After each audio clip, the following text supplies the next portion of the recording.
Channel Ilmu Pengetahuan. Belajar tanpa batas. Kita mulai dari dasarnya dulu. Pembahasan ini fokus ke proses yang namanya mini kompetisi. Gampangnya gini, ini adalah cara pemerintah ngebandingin beberapa penyedia jasa yang udah ada di e-katalog.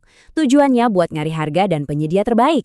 Jadi konteksnya jelas ya, ini bukan tender yang terbuka buat semua orang, tapi khusus buat mereka yang udah terdaftar. Kita langsung masuk ke bagian paling fundamental, bab 3, instruksi kepada peserta. Anggap aja ini buku panduan, buku peraturan buat kompetisinya. Kalau Anda sampai abai sama bab ini, ya sama aja kayak mau tanding bola tapi nggak tahu aturannya. Bahaya kan? Nah, yang paling penting dari bab ini tuh peringatan di awal-awal. Jadi, sebelum Anda ngetik penawaran satu huruf pun, Anda harus tahu dulu nih, apa aja yang bisa bikin Anda langsung gugur. Di IKP poin 4 itu jelas banget. Jangan coba-coba malsuin dokumen, ngelobi-lobi panitia, apalagi main mata sama peserta lain. Wah, itu udah zona merah, jangan sampai dilanggar ya. Dan semua aturan tadi itu intinya satu, profesional dan berintegritas. Kalimat ini dikutip langsung dari dokumennya loh. Ini bukan cuma tulisan di kertas, tapi ini adalah standar yang bakal dipakai buat menilai setiap langkah yang Anda ambil selama proses tender. Secara umum, bab 3 ini ngejelasin keseluruhan perjalanan Anda. Mulai dari gimana cara nyiapin penawaran, gimana cara ngirimnya, terus gimana panitia nanti buka dan nilai penawaran itu, sampai akhirnya penentuan pemenang. Setiap tahap ini punya aturan detailnya masing-masing. Oke, kita lanjut ya. Kalau tadi bab 3 itu kayak aturan umum sebuah permainan, nah bab 4 ini adalah misi spesifik Anda untuk proyek yang satu ini.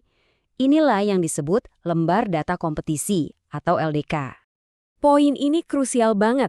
Bab 3 itu ngasih kerangkanya, sementara bab 4 ngisi detail-detail penting buat proyek yang lagi Anda incar. Keduanya ini satu paket, nggak bisa dipisah. Dan kalau misalnya ada yang beda antara keduanya, dokumennya bilang kalau ketentuan di bab 4 lah yang jadi pegangan. Nah, slide ini nunjukin dengan jelas banget. Di bab 3 mungkin cuma disebut jangka waktu pelaksanaan, tapi di bab 4 langsung spesifik, harus selesai dalam 30 hari kalender. Bab 3 minta adanya personel manajerial, di bab 4 dirinci lagi butuhnya satu pelaksana dan satu petugas K3. Nah, inilah kenapa bab 4 itu wajib jadi checklist utama Anda. Oke, kita udah paham aturan umum dan detail spesifiknya nih.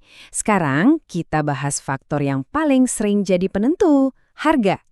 Kita lompat langsung ke bab X yang khusus ngebahas soal evaluasi kewajaran harga. Coba perhatikan angka ini baik-baik, 80%. Angka ini tuh kayak tombol alarm. Menurut IKP poin 28, kalau total penawaran Anda ada di bawah 80% dari nilai pagu atau HPS, alarmnya bakal bunyi. Panitia bakal langsung melakukan yang namanya evaluasi kewajaran harga, buat mastiin penawaran Anda itu masuk akal dan bukan banting harga sembarangan. Terus, apa artinya kalau Anda berani nawar di bawah angka keramat itu? Anda nggak otomatis gugur kok. Tapi, Anda bakal masuk ke babak tambahan yang taruhannya tinggi banget. Oke, ini dia nih persimpangan jalannya. Kalau penawaran Anda lolos evaluasi wajar, tapi masih di bawah 80%, panitia bakal nanya satu hal. Bapak Ibu bersedia naikin jaminan pelaksanaan jadi 5% dari nilai pagu? Kalau Anda jawab, iya, siap, selamat, penawaran Anda aman, lanjut ke tahap selanjutnya. Tapi kalau Anda jawab tidak, wah ini risikonya berat banget. Penawaran Anda bukan cuma gugur, tapi perusahaan Anda juga bisa kena sanksi masuk daftar hitam. Oke, kita udah ngebahas aturan main, misi spesifik, sama tantangan soal harga. Sekarang, yuk kita rangkum semuanya jadi satu strategi kemenangan yang bisa langsung Anda pakai. Nah, ini dia checklist kemenangan Anda. Pertama, patuhi BAB 3, jangan pernah sentuh zona merah diskualifikasi. Kedua, jadikan BAB 4 sebagai alkitab persiapan Anda, perhatikan semua detailnya. Ketiga, pahami banget aturan 80%, kalaupun Anda mau nawar rendah, siapin justifikasi yang kuat, dan siap juga buat naikin jaminan. Terus, pastiin semua dokumen lengkap dan benar, dan yang terakhir, ingat prinsip utamanya. Main jujur dan adil, itu investasi buat reputasi jangka panjang. Jadi, dokumen kompetisi itu sebenarnya bukan labirin yang bikin pusing, asal Anda tahu cara bacanya. Sekarang Anda udah punya petanya, bab 3 sebagai aturan dasar, bab 4 sebagai detail misi, dan bab 10 sebagai panduan soal harga. Pertanyaannya sekarang bukan lagi gimana caranya, tapi Anda sudah siap untuk berkompetisi?